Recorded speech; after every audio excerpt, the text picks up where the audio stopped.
नमस्कार दोस्तों, आपके अपने लोकप्रिय चैनल में आपका हार्दिक स्वागत है। आज की ये वीडियो उन विद्यार्थियों के लिए बेहद ही खास रहने वाली है जो एमपीसीएचओ भर्ती 2021 की तैयारी कर रहे हैं।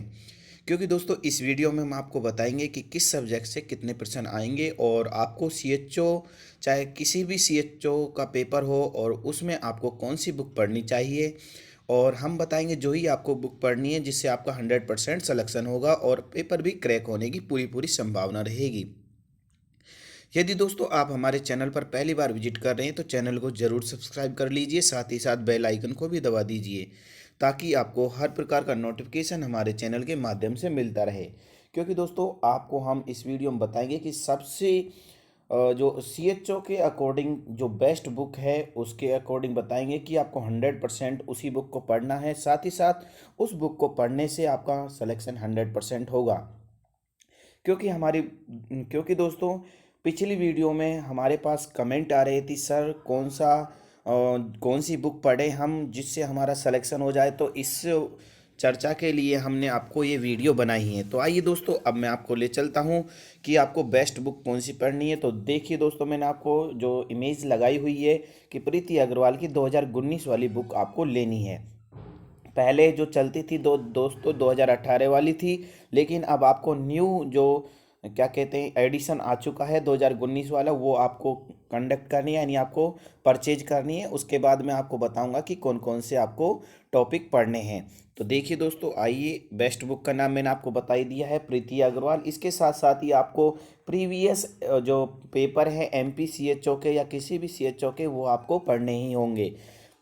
और नहीं तो आप एक M P C H O की एक बुक आती है उसको भी खरीद लें, जिसमें सारे के सारे प्रीवियस पेपर हैं उनको आपको पूर्ण रूप से करना ही होगा। तो देखिए दोस्तों, सबसे पहले आपको जो सब्जेक्ट के अनुसार बताऊंगा मैं कौन कौन से सब्जेक्ट से सबसे अधिक क्वेश्चन आते हैं। तो देखिए दोस्तों, जो प्रीति अग्रवाल में सबसे ज़्यादा जो कम्युनिटी हेल्थ नर्सिंग है अपनी जो सीएचएन है, तो सीएचएन में से सबसे अधिक यानी 60% को कवर करेगा पेपर में 60 क्वेश्चन दोस्तों कम्युनिटी हेल्थ नर्सिंग से आएंगे। और दोस्तों में पेपर होगा 100 नंबर का, इसमें कोई भी नेगेटिव मार्किंग नहीं रहेगी, क्योंकि दोस्तों एमपीसीएचओ का जो पेपर होता है उसमें नेगेटिव मार्किंग नहीं रहती है। यदि दोस्तों इस बार करते हैं तो आपको जो पेपर होता है, जब आपका पेपर होगा यानी अप्रैल माह के अंत तक या शुरू तक आपका पेपर हो जाएगा, तो अब आपको वहाँ पर आपको जो उसकी गाइडलाइन है पेपर की वो ज़रूर आपको पढ़नी होंगी, जो इंस्ट्रक्शन दिए हुए होते हैं। अब देख लेते हैं दोस्तों कि सब्जेक्ट जैसे ये जो प्रीति अग्रवाल में किस सब्जेक्ट है देख लेते हैं दोस्तों कि पहले आपको पढ़ना है कम्युनिटी हेल्थ नर्सिंग। और कम्युनिटी हेल्थ नर्सिंग दोस्तों आपको टॉपिक वाइज ही क्लियर करनी है ताकि आपका कंसेप्ट बने। तो देखिए दोस्तों, सबसे पहले मैं आपको बता देता हूँ कि किन किन से आपको सबसे ज़्यादा क्वेश्चन आने वाले हैं। तो सबसे पहले आपको दोस्तों कम्युनिटी हेल्थ नर्सिंग से रिलेटेड जितने भी टॉपिक्स हैं अपने, जैसे कम्युनिकेबल डिजीज़ हो गया, इसके साथ साथ ही आपके पीएचसी सीएचसी और डिस्ट्रिक्ट हॉस्पिटल में कितने जो मेंबर कितने पीपल को कवर करके रखता है। वही हेल्थ रिलेटेड इम्पोर्टेंट्स डे दोस्तों, हेल्थ रिलेटेड इम्पोर्टेंट्स डे बहुत ही ज़्यादा आते हैं, आपको पता ही है कि 4 से 5 क्वेश्चन आते ही हैं डे के हिसाब से। वहीं दोस्तों आपको जो ये प्रोग्राम है national health program in India, ये आपको 100% पढ़ना ही है, क्योंकि 2 या 3 नेशनल हेल्थ प्रोग्राम आते हैं। इसके बाद दोस्तों मैं आपको बता देता हूँ, कम्युनिकेबल डिजीज़ के बारे में बताया था। फिर इसके बाद लेवल ऑफ प्रिवेंशन में से 2 क्वेश्चन आपके 100% आएंगे, जिनमें से आपको दोस्तों प्राइमरी लेवल यानी सबसे पहले जो प्रीमोडियल प्रिवेंशन और प्राइमरी प्रिवेंशन, सेकेंडरी प्रिवेंशन और टर्सरी प्रिवेंशन, तो इनको आपको 100% पढ़ना ही है, जिससे आपका जो पेपर है वो सॉल्व हो सके। तो आपको ज़रूर से ज़रूर पढ़ना है। सबसे ज़्यादा जो क्वेश्चन आते हैं वो प्राइमरी प्रिवेंशन और सेकेंडरी प्रिवेंशन में से आते हैं। ठीक है दोस्तों, अब चलते हैं। इसके बाद मैं आपको कुछ की पॉइंट्स के बारे में बताऊँगा कि क्या क्या आपको पढ़ना है। तो और आपको जो इंटरनेशनल हेल्थ एजेंसी ज़रूर से ज़रूर पढ़नी है। इंटरनेशनल हेल्थ एजेंसियों में से दोस्तों WHO हो गया, यूनिसेफ हो गया। यदि दोस्तों आपको यूनिसेफ और WHO कब एस्टेब्लिश्ड हुआ था उनकी जो डेट मालूम है तो आप हमारे कमेंट बॉक्स में ज़रूर कमेंट कर सकते हैं, क्योंकि दोस्तों ये वीडियो सिर्फ ही और सिर्फ ही जो CHO की तैयारी करने वाले विद्यार्थियों के लिए बनाई जा रही है पूर्ण रूप से, जितने भी सारे टॉपिक्स हैं।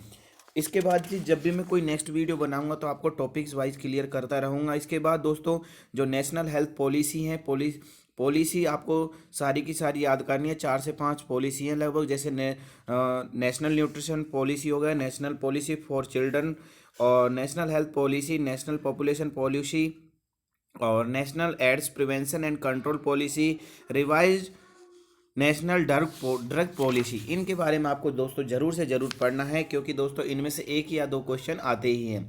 इसके बाद दोस्तों मैं आपको लेके चलता हूँ कि आपको जो इम्यूनाइजेशन शेड्यूल है, इम्यूनाइजेशन शेड्यूल को आपको 100% पढ़ना है। और इम्यूनाइजेशन शेड्यूल को पढ़ने के बाद दोस्तों आपको पूरा की पूरा जो सिलेबस है वो क्लियर हो जाएगा। अब मैं आपको और जो टॉपिक्स हैं उनके बारे में भी क्लियर कर देता हूँ। जो ये देखिए दोस्तों, यानी कॉन्ट्रासेप्शन मेथड है, इनको आपको जरूर क्लियर करना है। कॉन्ट्रासेप्शन मेथड में जो आपको temporary method and permanent method को आपको 100% पढ़ना ही होगा, जिससे आपका पेपर में जितने भी क्वेश्चन जो कॉन्ट्रासेप्टिव मेथड से बनते हैं वो आपके क्लियर हो जाएंगे। यानी आपको सबसे जो बैरियर मेथड है हार्मोनल मेथड से, तो इस बार हार्मोनल मेथड में से जब सबसे ज़्यादा क्वेश्चन आते हैं, फर्स्ट जनरेशन, सेकेंड जनरेशन और थर्ड जनरेशन आपको पढ़ना ही होगा। इसके बाद दोस्तों और जैसे मैं आपको क्लियर करता हूँ कि हेल्थ एजेंसियाँ हो गई। इसके बाद दोस्तों कि आपके राजस्थान में क्या सेक्स रेशियो, सॉरी दोस्तों, MP CHO में या राजस्थान CHO में या केरला CHO में क्या जो सेक्स रेशियो है वो चल रहा है, यानी फर्टिलिटी रेट क्या है, और जो यानी और देखिए दोस्तों इसके बाद मैं आपको जो अपने मिड डे मील प्रोग्राम है, स्कूल मील प्रोग्राम है, उसमें आपको जैसे क्वेश्चन आते हैं कि पल्सेस में कितने ग्राम चिल्ड्रन को दिया जाता है पर डे। तो देखिए दोस्तों इसमें जो आंसर आएगा वो पल्स है, वो 30 ग्राम्स आपको पर डे प्रोवाइड करना पड़ता है मिड डे मील के अनुसार। फिर जो क्वेश्चन आ जाता है जैसे गोभी ऑफ यूनिसेफ, इसकी फुल फॉर्म क्या है, तो आप बता सकते हो गोभी की ग्रोथ चार्ट, ओरल रिहाइड्रेशन और breast feeding and important immunization against 6 killer disease में से दोस्तों एक या दो क्वेश्चन आते ही हैं। इसके बाद दोस्तों जो डॉट्स थेरेपी भी आती है, डॉट्स थेरेपी में दोस्तों first category, second and third category में से आपको कोई सा भी क्वेश्चन पूछ लिया जाएगा। इसके बाद दोस्तों जो जो डॉट्स कैटेगरी में दोस्तों जो सारी ड्रग्स आती हैं कि वो कितने ग्राम में दी जाती हैं, और ओरल दी जाती हैं या IV दी जाती हैं, सारी आपको पढ़नी पड़ेगी। फिर इसके बाद दोस्तों देख लेते हैं कि बर्थ रेट क्या होती है, डेथ रेट क्या होती है, इन्फेंट मोर्टिलिटी रेट क्या होती है।